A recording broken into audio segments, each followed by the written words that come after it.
Vamos dar continuidade ao tema que estamos estudando sobre as finalidades das brasas missionárias. Estamos dando este tema, não que este assunto esteja relacionado diretamente a uma missão evangelística, mas não deixa de estar relacionado a um tipo de missão que Deus estabeleceu e designou. É por isso que estamos usando o tema As finalidades das brasas missionárias. Capítulo de número 10, versículo de número 2, que diz assim: E falou ao homem vestido de linho, dizendo: Vai por entre as rodas giradoras, até debaixo do querubim, enche as tuas mãos de brasas dentre os querubins, e espalha-as sobre a cidade. E ele entrou à minha vista. Quantos dizem amém? Amém. Meus irmãos, nós já estudamos aqui no último encontro que meditamos neste assunto acerca da natureza do ministério do profeta Ezequiel. Já falamos de alguns pontos importantíssimos ligados diretamente ao prelúdio do seu ministério, a primeira visão que ele teve no capítulo 1, para podermos associarmos elementos daquela visão com esta segunda experiência que Ezequiel teve. O livro de Ezequiel é, na sua maior parte, um livro que trata do juízo de Deus sobre Jerusalém.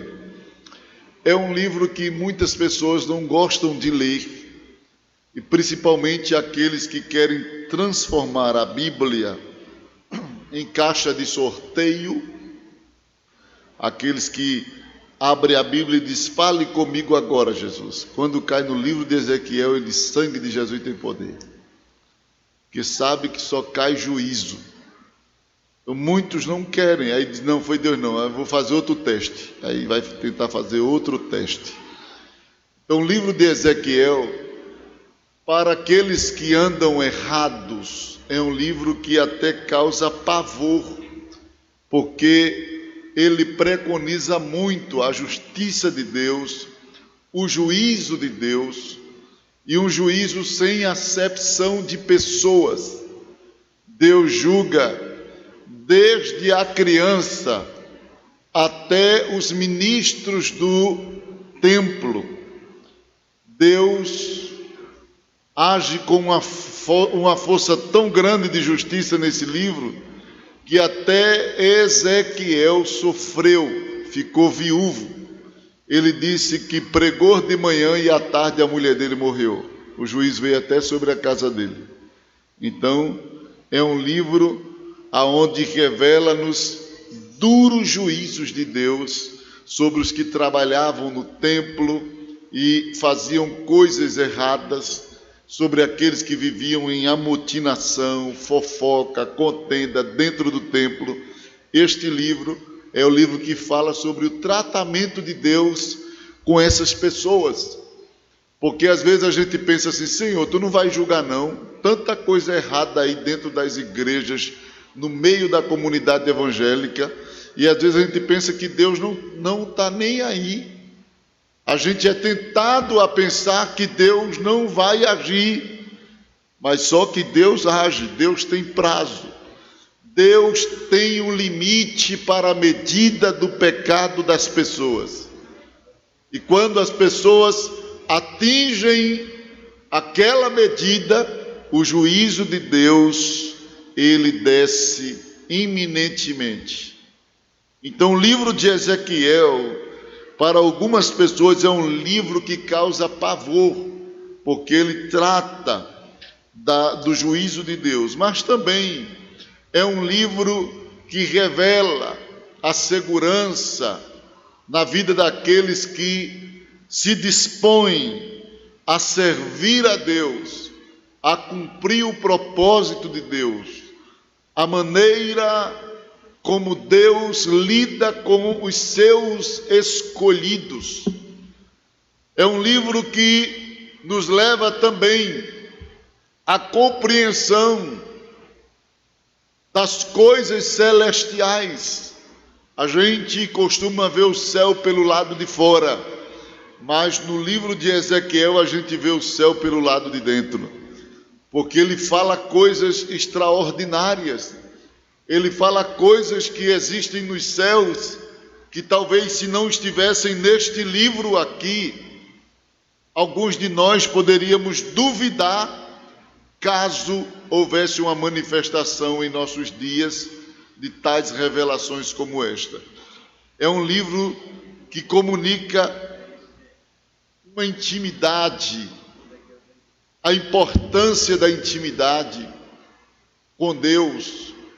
É um livro que comunica os segredos de Deus para seus filhos. É um livro que nos chama, nos convida a uma vida de maior responsabilidade espiritual. Quem diz amém? Amém. Glória a Deus por isso. Então, esta noite eu quero dar continuidade ao assunto deste livro, falando sobre as finalidades das brasas de Deus. Eu considero que foram brasas extraídas com uma missão específica, com um propósito específico. Vejamos, portanto, à luz da Bíblia, a importância desta comunicação de Deus. Ele diz no versículo 2: e falou ao Senhor, ou ao homem vestido de linho, dizendo: vai por entre as rodas giradoras, até debaixo do querubim, enche as tuas mãos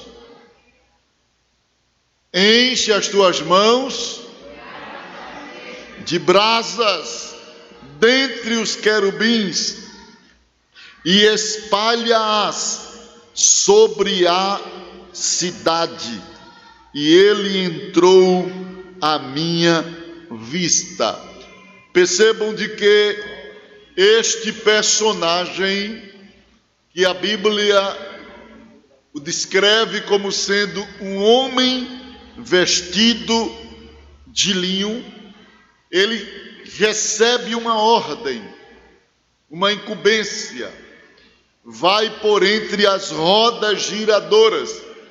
A palavra roda aqui é a mesma palavra utilizada no capítulo 1, onde a Bíblia diz que havia rodas dentro de outras rodas.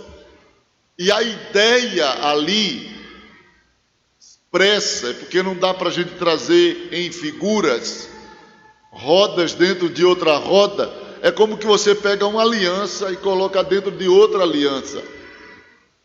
E fica nesse aspecto, uma aliança dentro de outra aliança, roda dentro de outra roda. E o formato desta roda, tipo o aro da roda, era cheio de olhos, diz lá no capítulo 1. E a Bíblia diz que para onde se movia os animais, que é assim que é chamado os querubins, elas se moviam. A ideia bíblica é de que os querubins, ou aos querubins estavam atrelados carros celestiais. É que os querubins, com eles estão atrelados carros. Sempre que você vê na Bíblia os querubins, ou pelo menos na maior parte das revelações acerca dos querubins, está atrelados. esses carros a ele, essas rodas a ele. Aqui novamente no versículo 10, aparecem os querubins como que umas rodas conectadas a ele, que para onde eles se moviam, as rodas iam. O salmista chegou até a dizer que Deus montou no querubim e voou sobre as asas do vento, mostrando que os querubins são como seres que transportam algo de Deus. Deus monta nos querubins. A Bíblia fala de carros celestiais em várias ocasiões, como por exemplo, quando Elias e Eliseu se separaram, Eliseu gritou: meu pai, carros de Israel e os seus cavaleiros. E a Bíblia mostra que foi uma carruagem que veio para separar eles um do outro. E ele grita, dizendo: meu pai, carros de Israel e seus cavaleiros. Quando Eliseu estava cercado pelo exército inimigo, que o seu moço levantou-se cedo e viu, diz a Bíblia, que ele volta e diz: homem de Deus, estamos cercados, estamos em aperto, não temos como escapar. E Eliseu faz uma curta oração, uma oração pequena, e diz: Senhor, abre-lhe os olhos. E ele diz: eis que eu vejo carros de fogo e cavaleiros de fogo. Ao redor de Eliseu existem carros celestiais. E mais uma vez no livro de Ezequiel, esses carros aparecem agora nesse aspecto de uma roda dentro de outra roda, conectada aos querubins, que para onde eles se movem, as rodas se movem também. Para onde eles vão, as rodas também lhes seguem. Então dá a entender, dentro desta visão que Ezequiel passa a descrever no seu livro, é que os querubins estão conectados aos carros celestiais. E ele diz que a ordem que o homem recebeu foi para levar as suas mãos até a parte entre as rodas e pegar de lá do querubim brasas acesas e espalhar sobre a cidade. Mas o que é a brasa? O que é a brasa? Dentro da visão do dicionário, ele diz que brasas é o resultado final da combustão de uma substância, como madeira ou carvão, antes de virar cinzas. As brasas, elas são o resultado final da combustão de um material ou de uma substância, como madeira e carvão, antes de virar cinzas. Isso aqui é uma definição literal, básica, do que seja a brasa. Logo, a brasa é o estado da substância que atingiu a linha de transição entre o fim de algo relevante, que é as chamas, e o início de algo insignificante, que são as cinzas. Eu vou repetir isso aqui, gostaria que vocês dissessem: as brasas é o estado da substância que atingiu a linha de transição entre o fim de algo relevante e o início de algo insignificante. O fim de algo relevante são as chamas, e o início de algo insignificante são as cinzas. Então a brasa é aquele ponto que deixou de ser chamas e está prestes a virar cinza.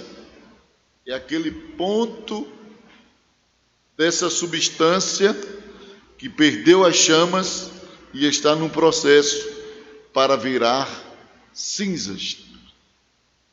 Para aqueles que sofrem de letargia espiritual, frieza, mornidão, para aqueles que sofrem, os que são letárgicos, as brasas podem ser a última instância da oportunidade de voltar às labaredas, às chamas espirituais. Então, para aqueles que estão esfriando, as brasas podem ser a última oportunidade para voltar às chamas. Está atingindo o último ou a última oportunidade para poder se reacender de forma majestosa. Para o crente fiel, para aqueles que já são firmes, equilibrados, a brasa é o alto nível de maturidade, pois representa uma vida fervorosa, equilibrada. Então, para quem está se apagando, as brasas é um convite ao reavivamento. Para quem está vivo, aceso, as brasas podem significar uma vida espiritualmente equilibrada. Quem está me entendendo, diga amém. Amém. A verdade é que as brasas na Bíblia, elas aparecem com utilidade multifuncional. As brasas da Bíblia, elas aparecem com utilidade multifuncional, muitas funções, muitas utilidades. Primeiro, no serviço sacerdotal, em Levítico capítulo 16, versículo 18, as brasas tinham a função, a utilidade, ou seja, servia para unir-se ao incenso e perfumar o santuário. O sacerdote pegava o incensário, aquele equipamento como um recipiente, ia no altar, pegava com a tenaz, com um garfo, uma brasa e levava para dentro do santuário, pois o incensário estava cheio de perfume. E quando ele colocava a brasa, o som que se fazia era esse aqui, ó. Só que quando a brasa ia para aquele perfume, a fumaça que subia, ela vinha com o aroma do perfume para dentro do santuário. Quem diz amém? Deus, isso é uma figura da oração, viu, irmãos? Da oração fervorosa. Deus não gosta de oração fria, não. Ai, meu Pai, me ajuda, Senhor. Eu acho, Senhor. Abençoa Jesus, meu Pai. Deus não gosta desse tipo de oração, não. Porque tem gente que pede para Deus abençoar Jesus. Entendeu? Deus gosta de oração aonde a brasa estará ali aquecida, e quando se une ao perfume das lágrimas, ela faz sobe ao céu, e Deus diz: ah, que cheiro suave. Quem é que está mandando esse aroma para cá? Ah, é fulana, desce com vitória para ela agora. Ei, irmãos, as brasas na antiga aliança serviam para unir-se ao incenso e perfumar o santuário. E hoje o céu é perfumado pelas orações dos santos. É o que diz lá em Apocalipse. 2. As brasas da missão dos serafins. É a única passagem bíblica que fala desta classe de anjo, é Isaías, capítulo 6, versículo 5 e o versículo 6. É a única passagem na Bíblia que revela uma classe de anjos chamada de serafins.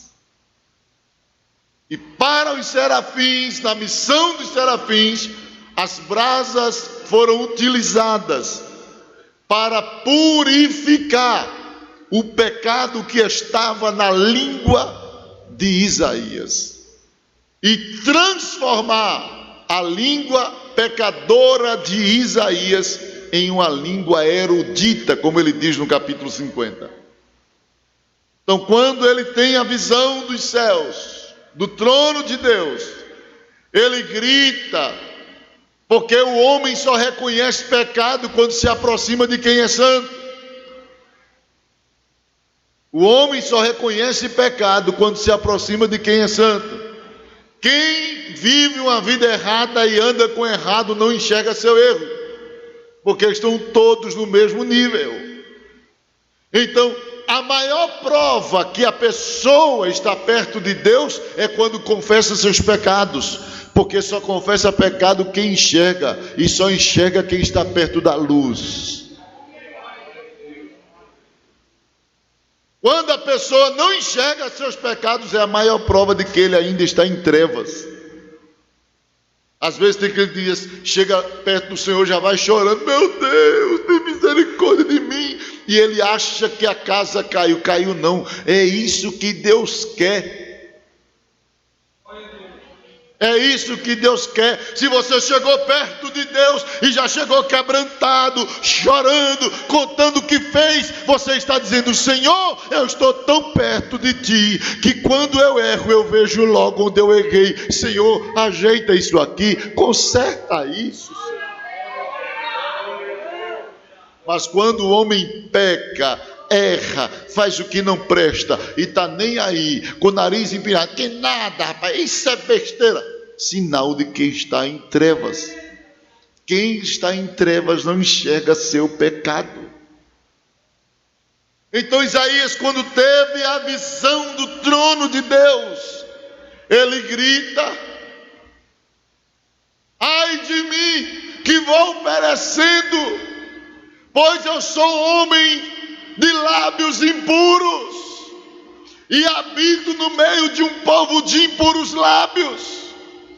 Aí a Bíblia diz que na hora que ele grita, aí o Senhor diz a um dos serafins: pega uma brasa para resolver a situação deste homem, vá lá, toque na língua dele. E enquanto ele está olhando para o céu, achando que Deus vai lhe rejeitar, chega um serafim diante deles: bota a língua para fora, Isaías. Ele bota a língua para fora. E quando ele bota, o serafim pega uma brasa, e a voz brada: o teu pecado foi tirado. Deus ainda pode consertar aquilo que você acha que não tem mais jeito. Deus vai entrar nas tuas fraquezas e dar jeito àquilo que você acha que não tem mais jeito. E como é que eu faço, pastor? Olha para o céu, te aproxima do trono, para poder enxergar onde tu precisa melhorar. Porque se você não se aproxima de Deus, você nunca enxerga onde você tem que melhorar. Você vai ser sempre aquele crente atrapalhado na igreja e atrapalhando o outro, e não vai enxergar onde precisa melhorar. Por quê? Longe de Deus. Longe de Deus. Então as brasas, na missão dos serafins, serviu como instrumentos, ou instrumento de purificação. 3. As brasas na atitude do crente para com os seus inimigos. Romanos, capítulo 12, versículo 17. Romanos, capítulo 12. Estou falando de que a brasa, ela é multifuncional, tem muitas funções na Bíblia.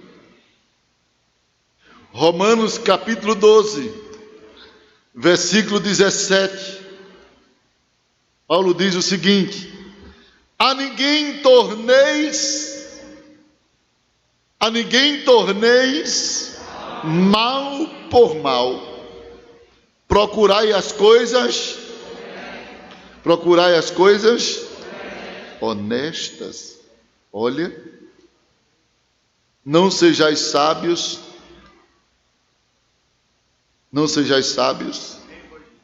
em vós mesmos. Se for possível, quando depender de vós, tende paz com todos os homens.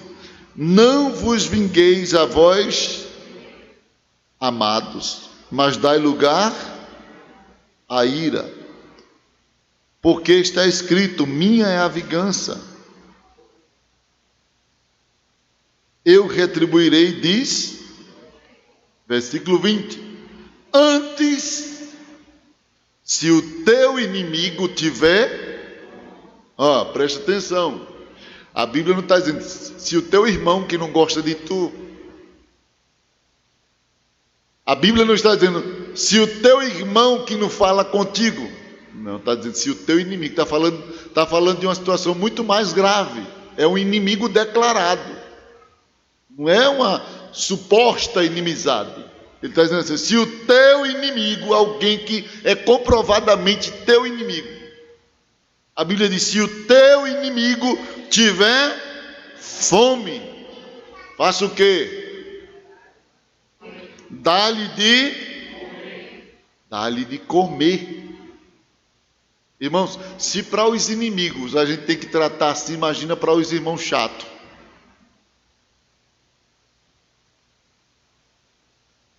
Se para quem é inimigo declarado a gente tem que tratar bem, imagina aqueles irmãos que são chatos. Irmão, tem que tratar bem, mesmo chato. É muito chato essa irmã, é muito chato isso. Trate bem. Trate bem. Mas ela é minha inimiga. Aí é que tem que tratar mesmo, que a Bíblia já está dizendo. Então trate bem. Dê de comer. Se tiver sede, por quê?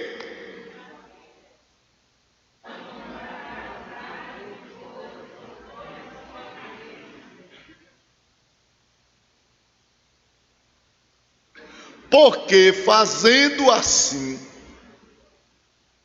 estou indo bem devagar, porque fazendo assim, amontoarás brasas de fogo sobre a sua. O que Paulo quer dizer com isso? É que a atitude de benevolência,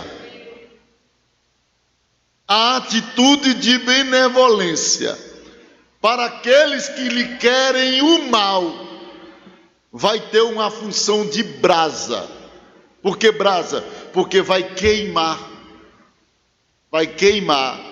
A cabeça dele não é o cabelão, é a consciência. A consciência dessa pessoa que lhe deseja o mal, que lhe faz o mal, e só recebe o bem da sua parte. Quando você faz o bem, parece que não aconteceu nada, e parece que aquela pessoa não muda, que parece que ela vem pior, mas é nada. O que você está fazendo está mexendo. Lá na consciência está queimando. Está queimando a consciência. Queimar a consciência é despertar a consciência do culpado. E despertar como? Purificando a consciência dele. É uma forma de você purificar a consciência dos seus inimigos. Por quê? Geralmente alguém é seu inimigo porque alguém falou mal de você para ele, dizendo que você fez coisa que você não fez. Um exemplo, não está acontecendo isso não. Eu vou só dar um exemplo, para facilitar a compreensão.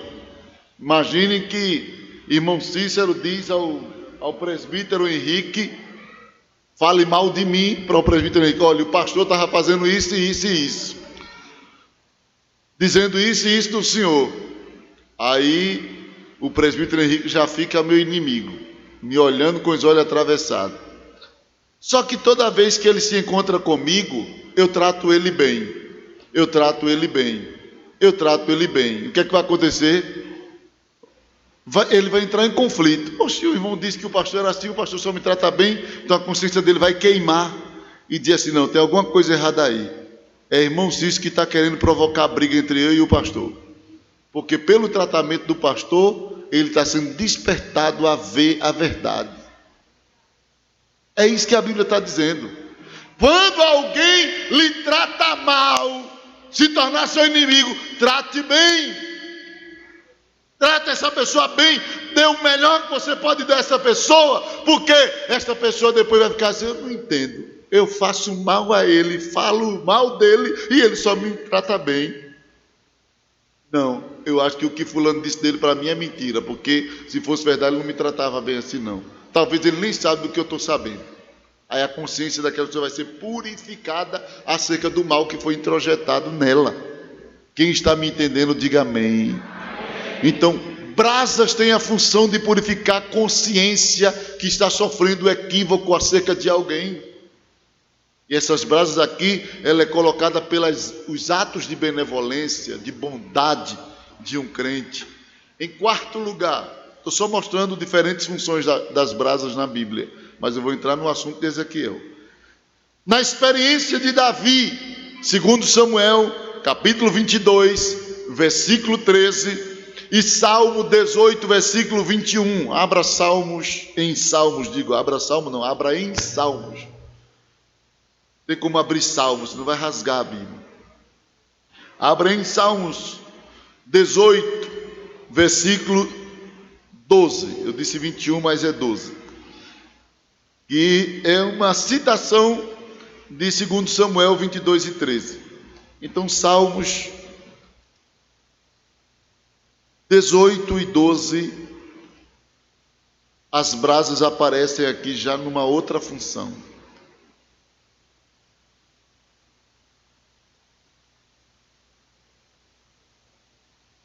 Diz assim: do resplendor da sua presença saíram o quê?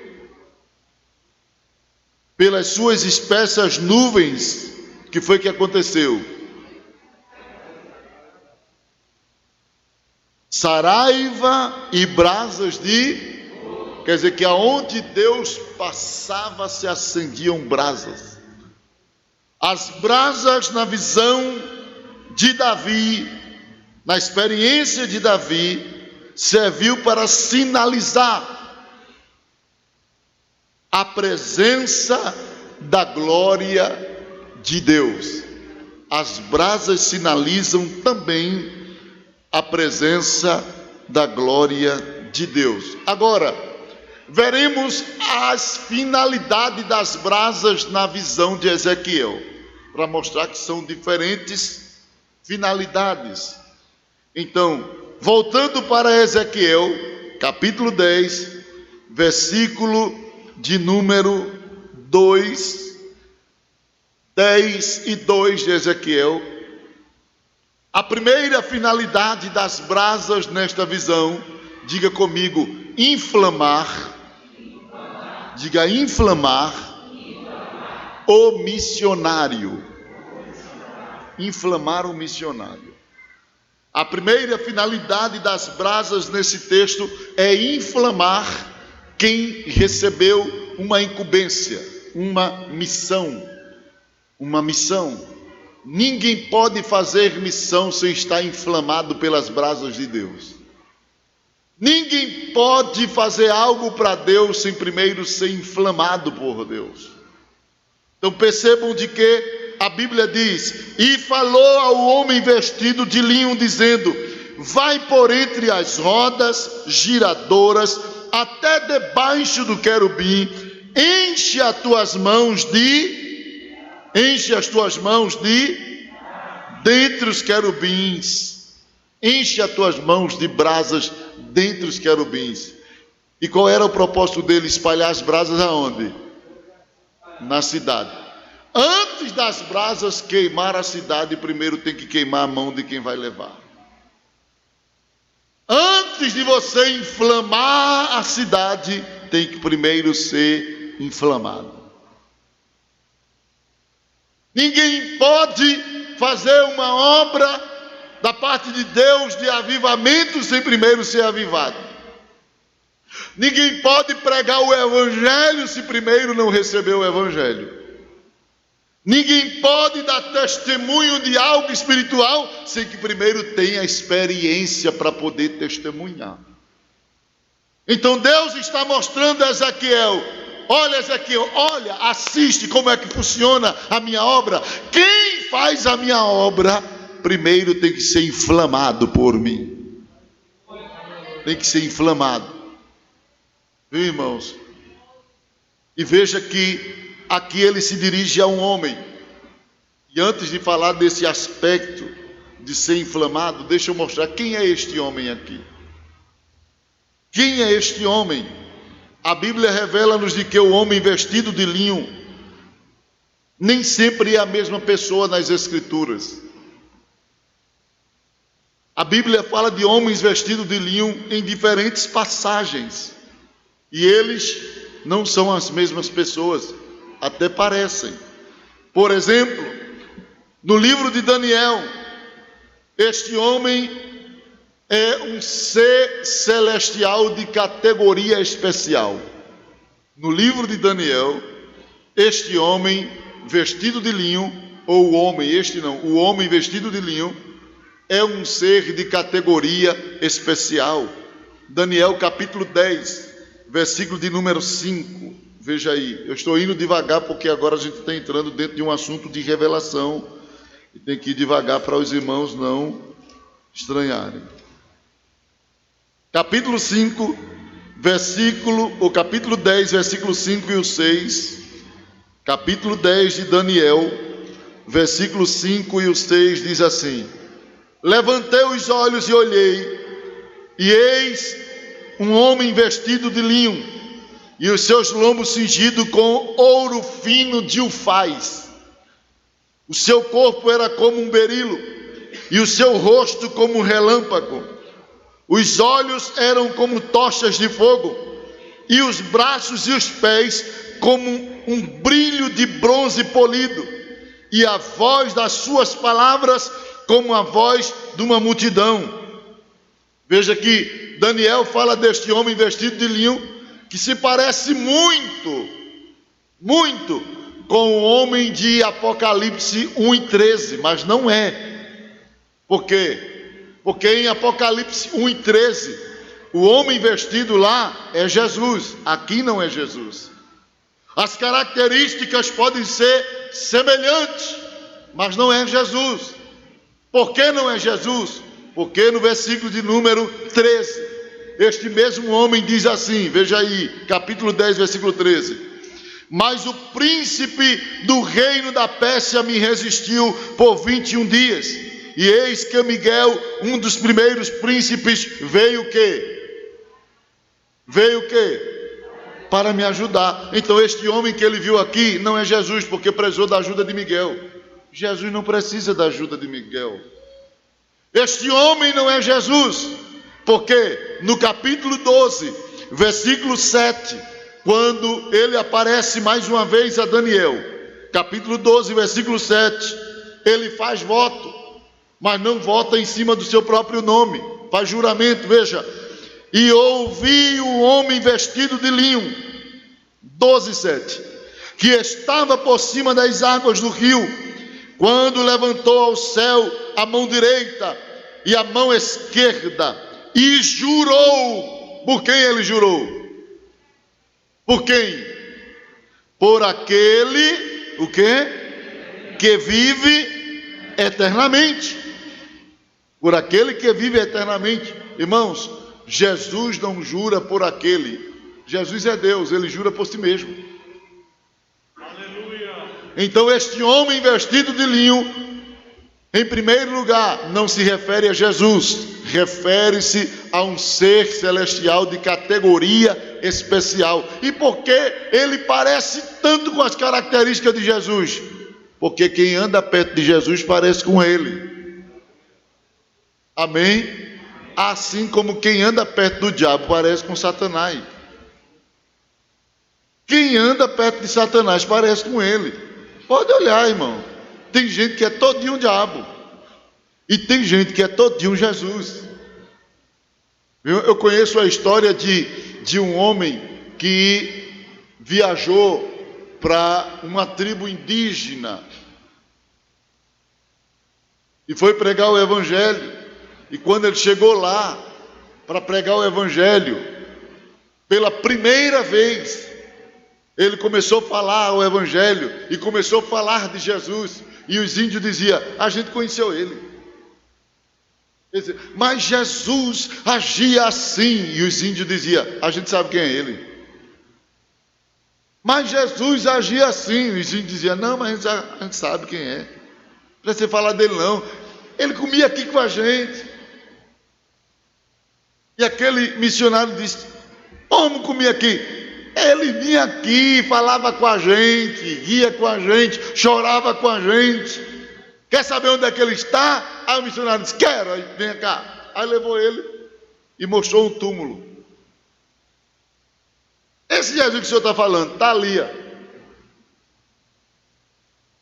Aí o missionário disse: não, o que eu estou falando, ele não está enterrado, ele está vivo no céu.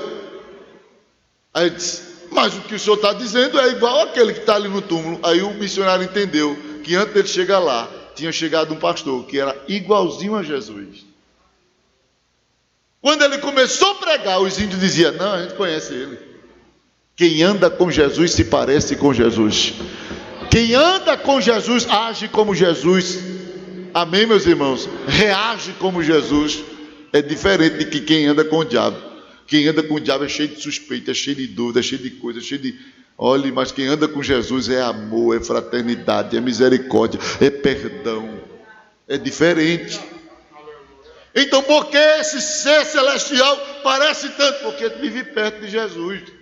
Quem vive perto de Jesus se parece com ele. Em segundo lugar, o homem vestido de linho nem sempre é a mesma pessoa. Na Bíblia, refere-se a um ser de categoria especial em Apocalipse. Em Apocalipse capítulo 1, versículo 13, versículo 17 e o versículo 18. Refere-se especificamente a Cristo. Apocalipse capítulo 1, versículo 13, 17 e o 18. Este homem de linho, vestido de linho, é Cristo. E em Ezequiel, este homem, ele é um ser celestial. Um ser celestial. E não se identifica. Não pode ser Jesus, porque ele também dá relatório. No capítulo 9, o último versículo, ele dá relatório a Deus. Então, é um ser celestial que possivelmente seja o mesmo homem que apareceu a Daniel. Possivelmente seja o mesmo que apareceu a Daniel. Agora, Ezequiel, ele precisava aprender a lição do ministério específico e diferenciado. Quando este homem aparece e se destaca diante de Ezequiel, era Deus mostrando que ele trabalha de maneira diferente. Ele trabalha através de pessoas diferentes. Ele trabalha com propósito diferente. No capítulo 9, este homem aparece com mais 6 anjos. Esses 6 anjos aparecem cada um com uma arma de matar. E este homem aparece com um pincel para marcar os santos de Jerusalém, aqueles que protestavam o pecado que havia em Jerusalém. E este homem aparece com a missão de marcar os homens que eram santos, homens e mulheres. Isso mostra-nos de que Deus, ele tem missões específicas para pessoas específicas. Nem todo mundo que está a serviço de Deus tem a mesma incumbência, tem o mesmo ministério, tem a mesma função, tem a mesma chamada. Deus tem chamada diferenciada no seu reino. Deus tem ministério diferenciado no seu reino. Deus não trabalha com clone.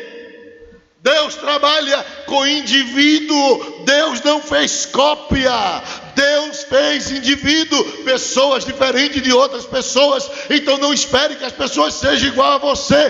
Deixe Deus usar cada um do jeito que Deus quer usá-los. Quem diz amém por isso? Amém. Então Deus revela a Ezequiel, é Deus mostrando a Ezequiel que o ministério que ele tinha com Ezequiel é um ministério diferenciado, através deste homem que apareceu e se destacou-se diante da visão de Ezequiel. Deus mostra isso. Agora percebam de que Deus dá uma ordem. A ordem foi clara, não era para ele pegar as brasas com a pá, nem com nenhum outro tipo de recipiente. Deus queria que aquele homem pegasse as brasas com as mãos. E a ideia aqui é que não se pode inflamar o povo sem que seja inflamado primeiro.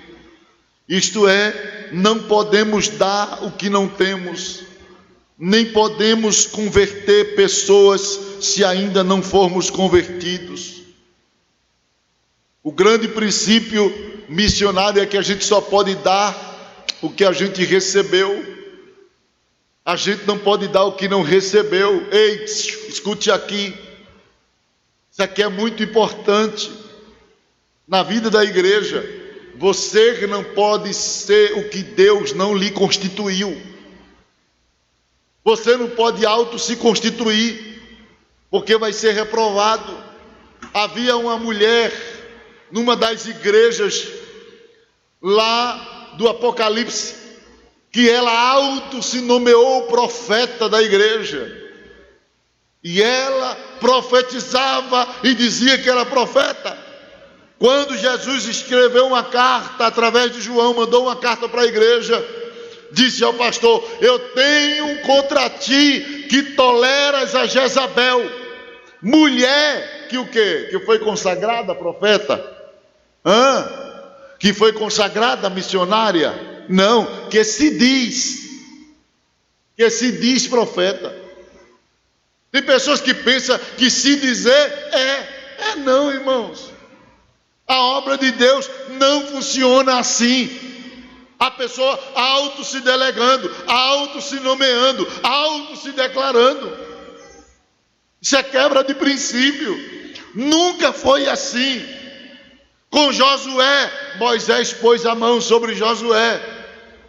Com os discípulos, Jesus passou chamando cada um e disse assim: olha, venha após mim e eu vos farei pescadores de homem. Não é porque segue Jesus que já é, não.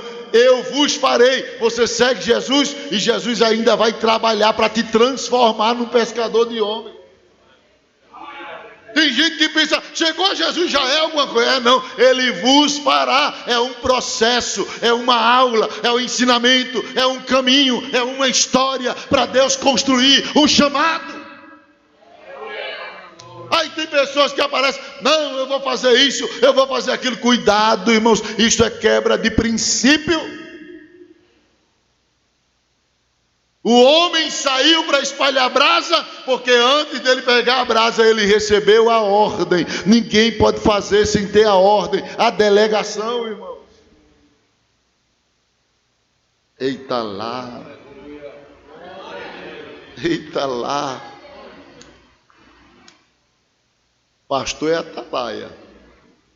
Pastor é vigia de rebanho. E pastor tem que ensinar a verdade, porque se a pessoa for para o inferno, vai.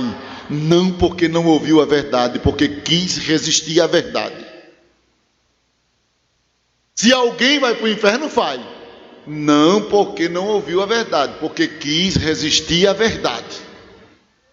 Irmãos, vai fazer 2 anos que eu estou aqui. E 2 anos que eu venho ensinando a verdade. A verdade. Eu mando pegar todos os vídeos que estão aí postados das pregações e ver. E me prove se há mentira bíblica neles. 2 anos que eu estou aqui formando, tentando formar um exército para aquilo que Deus vai fazer nesta igreja.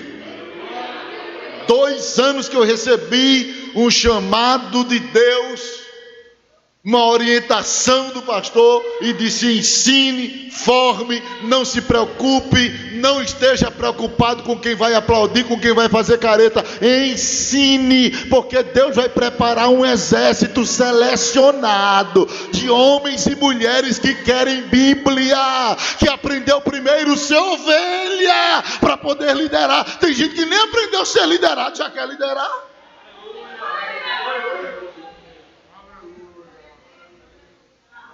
Nem aprendeu a ser liderado, já quer liderar.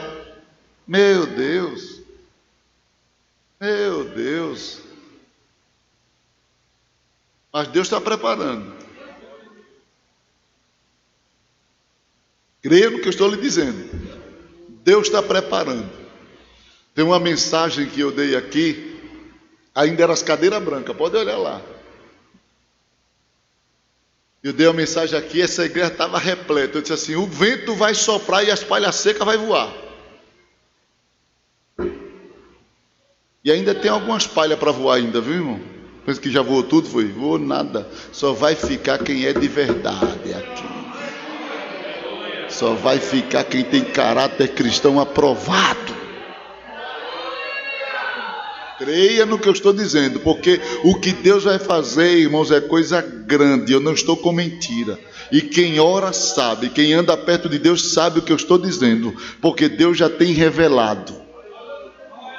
Se Deus revelasse só a mim, eu era suspeito, mas eu posso citar pessoas aqui. Eu posso citar pessoas. Viu? Deus já revelou o irmão Elias, Deus já revelou a esposa do irmão... Como é o nome da sua esposa? A irmã Valda. Deus já revelou a tanta gente aqui. Viu, irmão? Se fosse só a mim, eu era suspeito. Mas o que Deus vai fazer aqui, Deus vem revelando. E não é só a mim, não. Entendeu? Agora, quem suportar as tentações do cão, as propostas, as ofertas, fica. Quem não suportar vai revelar o que é, o caráter, vai revelar o que está no coração. Por isso que eu disse que eu não ando preocupado com quem anda com inverdade, porque eu sei que há um Deus que está agindo aqui nesta igreja. Há um Deus, eu estou dizendo a vocês mais uma vez, há um Deus que está agindo aqui nesta igreja. Entendeu? Então se preparem, querido, porque esta obra é uma obra de Deus. Ela é tanto de Deus que o diabo está querendo parar e usa até boca de crente que dá lugar a ele em outras igrejas para dizer coisas, para dizer inverdade, dizer mentira, entendeu? Para dizer mentira, mas está aí. O hino que a gente escolheu, né? A desse ar é sobrevivi. Quero ver quem é que vai sobreviver.